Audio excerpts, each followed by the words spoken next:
Paz, meus irmãos. Já tem um tempinho que eu fiz uns vídeos aí, né?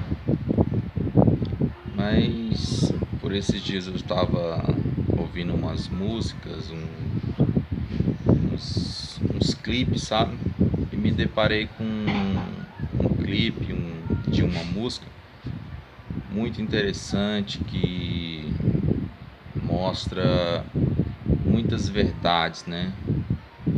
Muitas coisas que estão para acontecer e que é certeza e fato, né, que elas vão acontecer. E eu quero compartilhar com os irmãos, sabe? Coisas que estão nas escrituras e que são a respeito do fim, né? Para muitos que não acreditam, estão aí vacilante e dormindo, a gente faz os vídeos para tentar, né, despertar, para que as pessoas enxerguem, né, que elas vivem num mundo que elas são escravas, elas são taxadas de gado, entendeu? Então elas não conseguem enxergar a realidade. Por quê? Porque a realidade não é passada para elas, entendeu? Mas o nosso Pai, Ele é maravilhoso, Ele nos desperta para despertar a muitos que dormem, né? E que não conseguem enxergar com os olhos físicos e muito menos com o espiritual, né? Eles enxergam o que está na frente deles, mas a real mensagem que está ali não consegue ver, infelizmente. Eu já tentei postar outra vez, mas não deu certo. Mas vamos lá. Você vê aí que já começa com uma sensualidade extraordinária, né?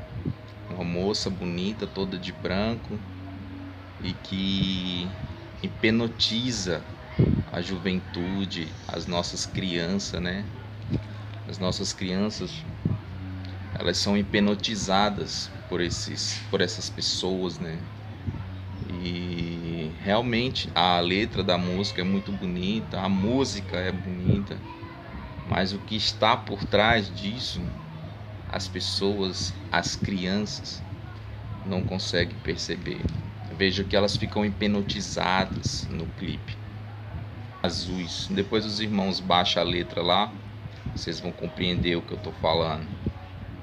E você vai perceber também, as pessoas estão dormindo, elas estão comendo, bebendo, e mais cedo ou mais tarde o fim chega. Veja, essa é a parte que as pessoas elas ficam hipnotizadas. Lembra do cavalo branco? Lindo. Fiz um vídeo sobre isso, eu não sei se os irmãos já compreenderam, mas acho que alguns já compreenderam. Vejam, é semelhante a isso, ó. Um cavalo branco, e que alguém está montado. Lindo. Vejam as pessoas na plateia, hipnotizadas, adorando o cavalo branco. Não sei se os irmãos perceberam, mas que aqui tá passando uma luz forte, né? Tipo no céu. É o primeiro ai. Depois que o cavalo branco, lindo, se manifestar ao mundo, virá o primeiro ai. Lembra?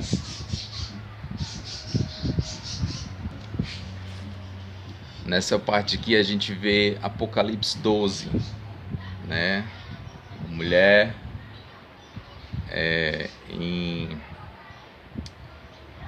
A mulher no céu, né? Aquela parte lá que fala lá, vi uma mulher no céu, lá a lua debaixo dos seus pés e tal. E uma mulher que estava em ânsia de dar à luz, né? Aquela parte lá de Apocalipse 12 lá. Depois os irmãos dão uma lidazinha lá, ó. Vocês vão entender.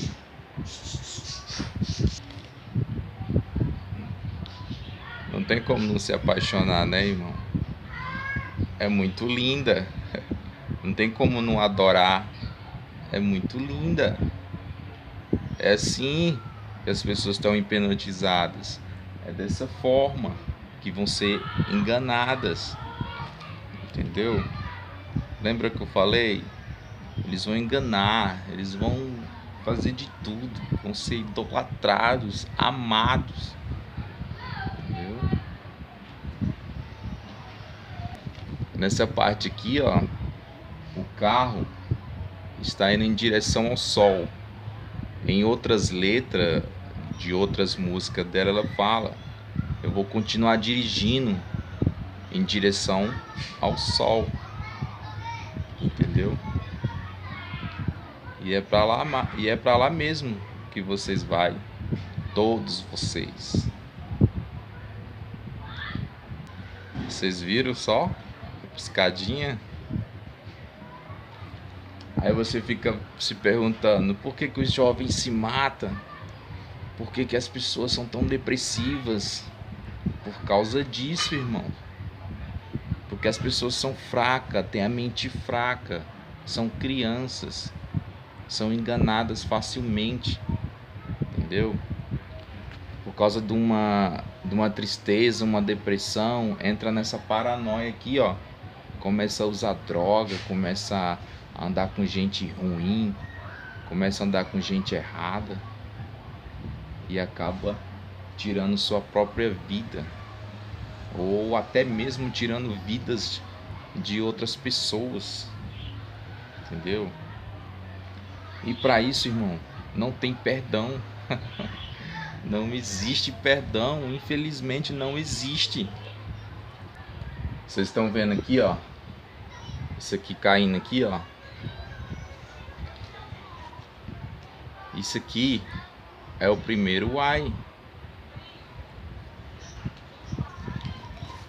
Veja aqui a mulher no deserto. Aqui o primeiro uai cai e a mulher vai para o deserto. Entendeu? Não sei se deu para perceber que antes dessa cena aqui tem uma cafeteria, tipo num posto de gasolina. O que? As pessoas vão estar como dormindo, né? Assim como na época de Noé, né? Que Noé fez aquela embarcação lá.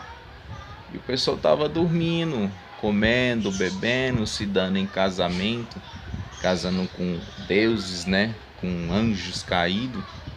Que Deus, Jesus Cristo, Yahweh, Yahushua, Maomé, Alá, Buda, tudo isso é anjo caído. Deus é o Senhor dessa terra, entendeu? Não que a terra seja dele, mas ele é oportunista, entendeu? Ele se faz Deus aqui na terra, mas a glória deles tá por um fio, vai acabar. Veja aqui a mulher, ela já está no deserto. No deserto. Está vendo? Quando vê o cavalo branco lindo, fujam, saiam fora, não espere. Vaza. Nessa partezinha aqui, ó, a lua já não dará mais o seu brilho, entendeu? Vai ser trevas, irmãos. Trevas. O dia do nosso Pai vai ser trevas, entendeu? Você não vai ter luz, você não vai ter nada, entendeu? Vai ter para a sua amada igreja, a noiva do Messias. Ela vai estar no lagar, entendeu? Lá, que lagar? Lagar que o Messias pisa. Os anjos colocarão as uvas no lagar e o Messias vai pisar esse lagar. Para quê? Para tirar o vinho bom, entendeu? Para tirar o vinho bom, que são vocês que vão estar lá. Então, irmãos, o grande lagar é o bosque, é o monte, é o paraíso, é tudo isso. Não importa da forma que está escrito ou da forma que você queira chamar o lugar preparado pelo nosso Pai, entendeu? Esse é o lagar, na verdade chama lagar, é onde se coloca as uvas, entendeu? E toda uva, toda plantação, toda árvore que o meu pai e seu pai não plantou será cortada e lançada no fogo, entendeu? Mas o Messias vai pisar no lagar e vai tirar a uva boa, entendeu? O vinho puro, um vinho que quando você tomar, você sentirá uma alegria, um prazer imenso estar tomando desse vinho, entendeu? E as uvas são vocês, entendeu? Que respeitaram o próximo, que não matou, que não roubou, que não se prostituiu com deuses, com Babilônia, com templos religiosos, entendeu? Mas sim que se tornou um ser simples, humilde, que aprendeu a amar, que sabe se colocar no lugar do outro, entendeu? E que sabe amar nosso Pai de sincero coração, não por medo, porque ele seja terrível ou porque ele seja rancoroso, não, porque simplesmente você o ama, porque ele é digno de ser amado, entendeu? E porque ele nos ama também. Mas infelizmente as plantas que ele não plantou, o Messias falou várias vezes disso, gente. Ele estava falando isso, não era para as pessoas do passado, não, ele estava falando para nós, filhinhos. A planta que meu pai não plantou será cortada. Isso literalmente, irmãos, será cortada. E a bota que o nosso pai usa, o machado que o nosso pai usa, está aí prestes a chegar, entendeu? E esse vai decepar vidas, entendeu? Mas o machado não é maior do que aquele que o possui, entendeu? Se é que vocês me entendem, né? Que vocês não me entendem, não me compreendem, entendeu? Isso vai acontecer, entendeu? Então acordem, saiam da Babilônia, saiam desse sistema religioso, pare de ser capitalista, pare de juntar dinheiro nessa terra, entendeu? Divida com seus irmãos, com as pessoas, entendeu? Faça isso e será bem-aventurado na sua vida, tanto nessa como na próxima, entendeu? Não junte nada nessa terra, isso aqui tudo perece, irmãos. Viva cada dia o seu mal, entendeu? Compartilhando, ajudando o seu próximo, da forma que você puder. E se você não puder, ore, peça ao nosso Pai, que o nosso Pai prepara para você e para o seu irmão que está precisando. Cuide das viúvas, cuide dos órfãos. Nosso Pai está pedindo, faça isso de livre e espontâneo coração reto, sincero, não por medo ou vaidade, mas porque você quer, porque você ama, entendeu? É só isso que o nosso Pai quer filhos. Nosso Pai não quer escravo, nosso Pai quer filhos e que reconhece o amor de seu Pai, entendeu? Veja o finalzinho do clipe. E a lua não dará o seu brilho, ó. Veja, não deu seu brilho, né? Ele sabe de tudo, irmãos. Vocês pensam que os caídos não sabem de nada? Ele sabe de tudo. Ele sabe onde é o lugar, ele sabe o lugar onde é o lugar preparado, entendeu? Mas por que vocês têm tanto medo? Entendeu? Vocês têm muito medo, que fica falando: ah, mas se os anjos caídos souber onde que é o lugar, eles vão arregaçar com tudo. Eles não podem fazer isso, entendeu? Eles não podem. nesse lugar é vigiado, é protegido pelo nosso Pai, entendeu? Eles não podem mexer lá, eles sabem disso, entendeu? Mas eles estão esperando chegar a hora, entendeu? Para quê? Para perseguir a igreja, entendeu? Para perseguir a igreja. Mas o nosso Pai enviou um que ele tem maior prazer do mundo todo, que não cabe nessa terra, em executar a vontade do Pai, entendeu? Então esse ser, ele não vai permitir que os caídos machuquem ou até mesmo venham tirar a vida de algum de vocês que tem no vosso espírito o amor do nosso Pai, a verdade do nosso Messias. Jamais, irmão, jamais, entendeu? Mas os que não têm, nosso Pai não vai poder fazer nada. Por quê? Porque nosso Pai não é ladrão.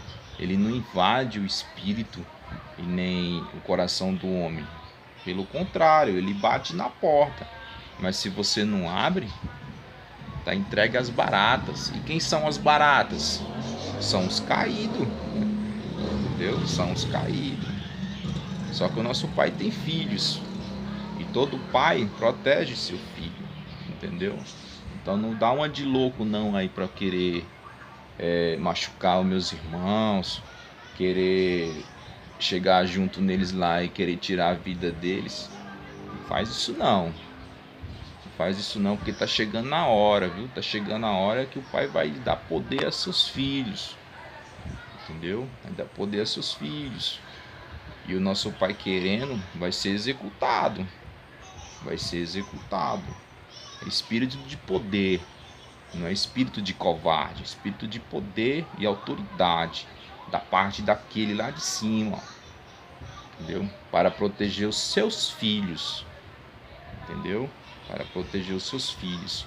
E o amor do nosso Pai já está aí na terra aí, ó, há vários milênios. O nosso Pai vem depositando misericórdia, vem depositando o amor. Quantas vezes o Pai não enviou os profetas lá em Jerusalém, lá naquela terra dos Satanás lá, para resgatar o seu povo, entendeu? Para salvar muitos. E ele salvou muitos. Muitos que já dormem estão salvos, entendeu? Mas aquela gente lá do diabo, eles não se arrependem. Vão ser julgados, entendeu? Julgados e jogados no lago de fogo e enxofre, entendeu? E falando sobre os 40 jubileus. O que é os 40 jubileus? O que são os jubileus? Que esses hipócritas ficam falando dentro da religião que é um ano, que é 50 anos, não sei de que tem a festa, não sei. Isso é carnalidade, isso é coisa do diabo, isso é coisa de Israel. E jubileu do nosso Pai são os 24 anciões, entendeu? Depois o Messias faz 25, não é isso? Depois os 12. Depois os 12, 24 com 12, 36, 37, não é isso? 37 jubileus. E depois ia ter mais 3 jubileus, as 2 testemunhas e o 7º anjo do Apocalipse, entendeu? As 2 testemunhas e o 7º anjo fazem parte dos 7 anjos do Apocalipse, os 7 espíritos do nosso Pai, entendeu? Eles estão na missão, uma missão aqui na terra. 4 segura os 4 ventos e 3 proclama o reino do nosso Pai, a mensagem eterna do Messias, entendeu? Então, irmãos, esses 3 anjos, eles proclamam a mensagem eterna, que a mensagem eterna é essa: nosso Pai não habita em templos feitos por mão de homens, nosso Pai não é servido por mão de homens, nosso Pai habita no céu. Nosso Pai não habita em templo, ele habita no céu, entendeu? E no coração do sincero e do puro e limpo de mão, entendeu? Não é nesses que junta tesouro, que junta ouro, que que tem várias mansões, que daqui a pouco o povo não tem nem onde morar porque eles estão comprando tudo. Tá escrito, cara, é verdade, tá se cumprindo tudo, tá escrito. Entendeu? Então, os 40 jubileus são os 24 anciões, o Messias, os 12 discípulos e os 3 anjos do Apocalipse, entendeu? Porque os outros 4 seres viventes, eles não se manifestam às pessoas, mas sim os 3 anjos, tá escrito, entendeu? Eles seguram os ventos, entendeu? Que são os 4 cavaleiros do Apocalipse, entendeu? Então, irmãos, os 40 jubileus é justamente isso. São os 24 anciões, o Messias, os 12 apóstolos e os 3 anjos que proclamam a mensagem eterna do nosso Pai. Entendeu? É só isso, não tem muito o que explicar não, irmão, porque é só isso. Os jubileus que estão escritos lá, que Moisés, aquela cobra dos infernos, e paganizou como um dia a cada 50 anos, tem a festa lá do judeu lá. Aquilo ali é idolatria, paganismo, isso ali é adoração a caído, isso não tem nada a ver com jubileu, entendeu? Os jubileus são os 40 jubileus do nosso Pai. E quando chegasse o último, entendeu? Aí completaria o jubileu do nosso Pai, que é o amor do nosso Pai manifestado aos homens, entendeu? Eles trazem a mensagem do nosso Pai, eles trazem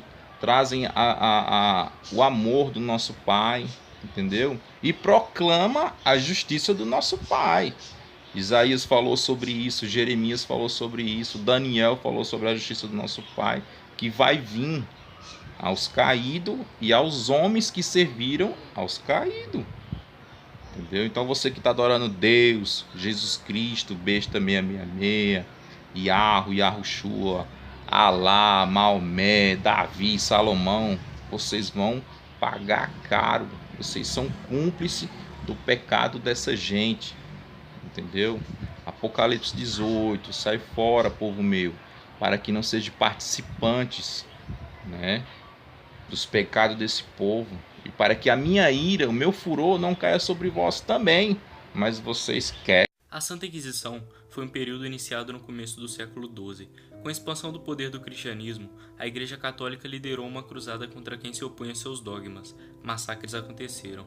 Em 1252, o Papa Inocêncio IV publicou um documento intitulado Ad Extirpanda. Ele dava uma chance aos hereges assumir o erro através de tortura. Não foi legal. Os papas seguintes renovaram o documento, o que manchou a história com séculos de mortes injustas.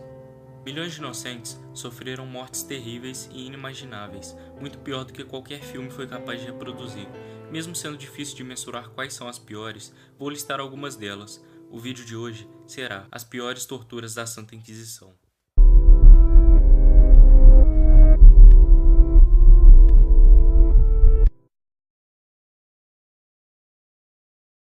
A tortura d'água. A vítima ficava imobilizada com a barriga para cima. Com um funil, o algoz derramava litros e litros d'água, que sem defesa, a vítima engolia. Se não morresse sufocada, o torturador e seus ajudantes pulavam sobre ela, fazendo com que a água saísse abruptamente. O ritual era repetido até que os vasos sanguíneos estourassem com a saída da água. O burro espanhol. A vítima era posta nua sobre um cavalete de madeira em forma de V. A parte mais aguda ficava entre as pernas. Pesos eram presos em seus pés, e ela ia aos poucos sendo cortada ao meio. A serra, uma variação do burro. Nessa, o acusado era suspenso pelas pernas e os carnífices o serrava verticalmente. Essa tática era ainda mais agonizante, pois, com o sangue acumulado na parte superior do corpo, a vítima só morria quando a serra alcançava o peito, o que poderia levar horas. A pera. O instrumento era introduzido no ânus da vítima e depois aberto, estourando a pessoa por dentro e causando hemorragia interna. Não matava instantaneamente, por isso era geralmente usado no início da tortura. A mesa de esvisceração. Prendendo a vítima numa mesa, abriam seu ventre e prendiam um gancho nas suas entranhas. Depois, uma manivela era rodada lentamente. puxando o gancho e as entranhas para fora do corpo. A pata de gato. Eram ganchos de ferros pontiagudos que eram passados brutalmente sobre o corpo do acusado, dilacerando-lhe a carne e os órgãos. O instrumento era tão forte que nem músculos ou ossos eram um obstáculo. A Dama de Ferro. A famosa Iron Maiden era um sarcófago de ferro com longos espinhos que se fechavam sobre a vítima. Todavia, os espinhos eram dispostos de tal forma que não acertassem os órgãos vitais, assim mantendo a vítima viva. O berço de Judas. Uma evolução do empalamento. A vítima ficava nua, suspensa por cordas sobre uma espécie de cone pontiagudo. As cordas iam se afrouxando lentamente, muito lentamente, num processo agonizante, onde o acusado era aberto ao meio. A tortura costumava levar dias, e se é que pode piorar, o berço nunca era lavado, o que gerava infecções terríveis. A roda do despedaçamento. Era um dos mais temidos. Nesse método, o réu era preso a uma roda, que ficava sobre chamas. Então, era rodado, tendo seu corpo lentamente cozido. O fogo podia ser trocado por lanças, que despedaçavam o condenado. O arranca-seios. Após esquentar um instrumento no óleo ou na brasa, ele era preso aos seios das acusadas e puxado lentamente. A mulher era largada sangrando para morrer, de hemorragia ou enlouquecer com a dor.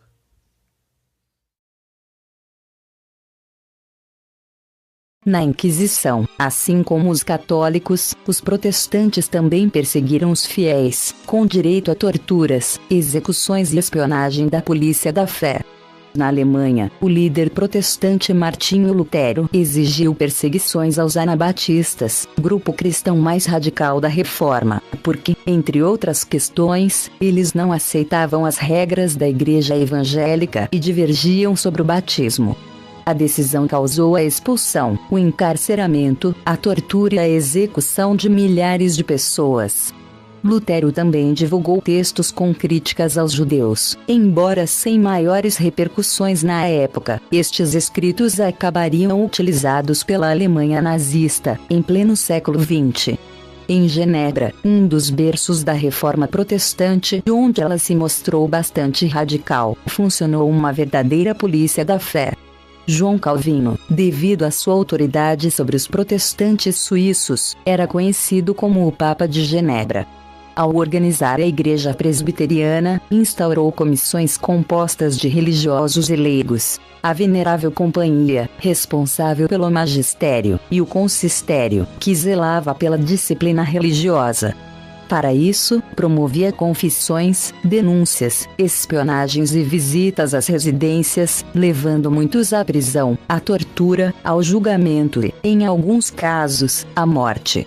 A população era proibida de cultivar certos hábitos, como jogar, dançar e representar. Alguns pensadores foram perseguidos, como o médico e humanista espanhol Miguel Servet Grisa. Ele foi preso, condenado e queimado em efígie, representado por um boneco. Fugiu em direção à Itália, mas acabou preso em Genebra, onde foi processado pelo Conselho, presidido por Calvino, e queimado por causa de proposições vistas como antibíblicas e heréticas, entre outras culpas. João Calvino, em seu Instituto da Religião Cristã, publicado em 1536, chama repetidamente o Deus cristão de o arquiteto do universo, também se referindo aos seus trabalhos como Arquitetura de Universo, e em seu comentário sobre Salmo 19, na Bíblia Católica Salmo 18 refere-se a Deus como o grande arquiteto ou arquiteto do universo. A grande maioria dos personagens relacionados com o lançamento dos manifestos Rosacruzes se originaram do meio luterano alemão. É de se notar que o próprio Lutero foi um dos primeiros a utilizar uma rosa cruz, o selo de Lutero, ou rosa de Lutero, como símbolo de sua teologia. Abaixo de muitas rosas de Lutero está a frase: o coração do cristão permanece em rosas, quando ele permanece sob a cruz. Apocalipse, capítulo 18.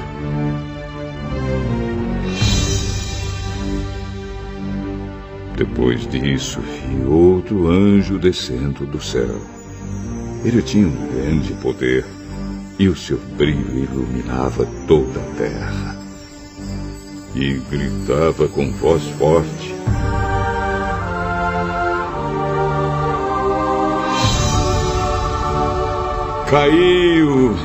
Caiu a grande Babilônia.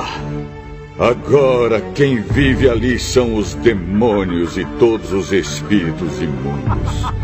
Todos os tipos de aves e feras imundas e nojentas vivem nela. Pois todas as nações beberam do seu vinho, o vinho forte do seu desejo imoral.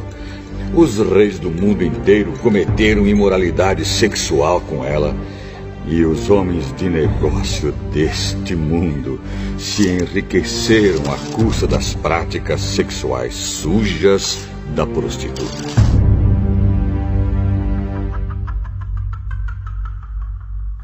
Então ouvi outra voz do céu que disse: saia desta cidade, meu povo. Saiam todos dela para não tomarem parte nos seus pecados e para não participarem dos seus castigos. Pois os seus pecados estão amontoados até o céu e Deus lembra das suas maldades. Deem a ela o mesmo que ela deu a vocês. Paguem em dobro o que ela fez. Encham a taça dela com bebida 2 vezes mais forte do que a bebida que ela preparou para vocês. Deem a ela tanto sofrimento e tristeza quanto luxo e glória ela deu a si mesma. Porque ela pensa assim: estou sentada aqui como rainha. Não sou viúva e nunca mais vou sofrer. Por isso, no mesmo dia cairão sobre ela estas pragas: doenças, dor e fome, e ela será queimada no fogo.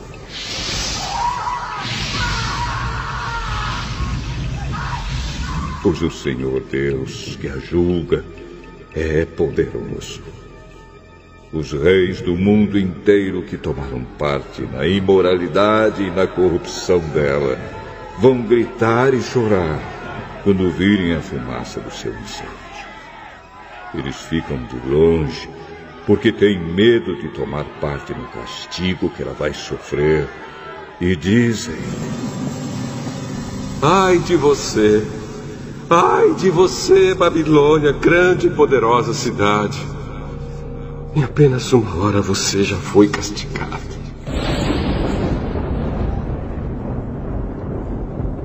Os comerciantes do mundo inteiro também gritam e se lamentam por causa dela, porque ninguém mais compra os produtos deles. Ninguém compra o seu ouro, prata, pedras preciosas e pérolas, nem o seu linho finíssimo, a sua púrpura, a sua seda e a sua lã vermelha, nem qualquer espécie de madeira rara ou qualquer tipo de objetos feitos de marfim e de madeira cara, de bronze, ferro e mármore, nem canela, cardamomo, incenso, mirra ou perfumes. Ninguém compra o seu vinho, azeite, farinha de trigo e trigo em grão, nem gado e ovelhas, cavalos e carruagens, nem escravos ou outros seres humanos. Os comerciantes dizem à cidade: e acabaram todas aquelas coisas boas que você tanto desejava. E você perdeu para sempre toda a riqueza e toda a fama que possuía, e não as encontrará mais. E os comerciantes, que se tornaram ricos negociando naquela cidade, ficarão de longe, com medo de serem castigados junto com ela. Eles vão gritar e lamentar assim: ai da grande cidade! Ai da cidade que estava vestida de linho finíssimo, de púrpura e de lã vermelha, e que se enfeitava com joias de ouro, com pedras preciosas e com pérolas. Em somente uma hora ela perdeu toda a sua riqueza. Todos os capitães de navios e todos os passageiros marinheiros e outros que ganham a vida no mar ficaram de longe. Então, vendo a fumaça do incêndio da cidade, gritaram: Nunca houve uma cidade igual a esta grande cidade! Em sinal de tristeza, eles jogaram pó sobre a cabeça, choraram e gritaram assim: Ai da grande cidade! Ai da cidade, onde à custa da sua grande riqueza se enriqueceram todos os que tinham navios no mar. E em apenas uma hora, ela perdeu tudo. Alegrem-se, ó céus, por causa da destruição dessa cidade. Alegrem-se, povo de Deus, apóstolos e profetas, pois Deus a condenou pelo que ela fez a vocês. Então um anjo forte levantou uma pedra do tamanho de uma grande pedra de moinho e a jogou no mar. E disse: É assim que a grande cidade de Babilônia será jogada fora com violência e nunca mais será vista. A música dos tocadores de harpa, de flauta e de trombeta e as vozes dos cantores nunca mais serão ouvidas em você. E em você nunca mais será encontrado nenhum trabalhador de qualquer ofício. E nunca mais se ouvirá em você o barulho das pedras de moinho. Em você jamais brilhará a luz de uma lamparina, e nunca mais se ouvirá em você a voz dos noivos e das noivas. Os seus comerciantes foram os mais poderosos do mundo, e com feitiçaria você enganou todos os povos da terra. A grande Babilônia foi castigada, porque nela foi encontrado o sangue dos profetas, o sangue do povo de Deus e o de todos os que foram assassinados na terra.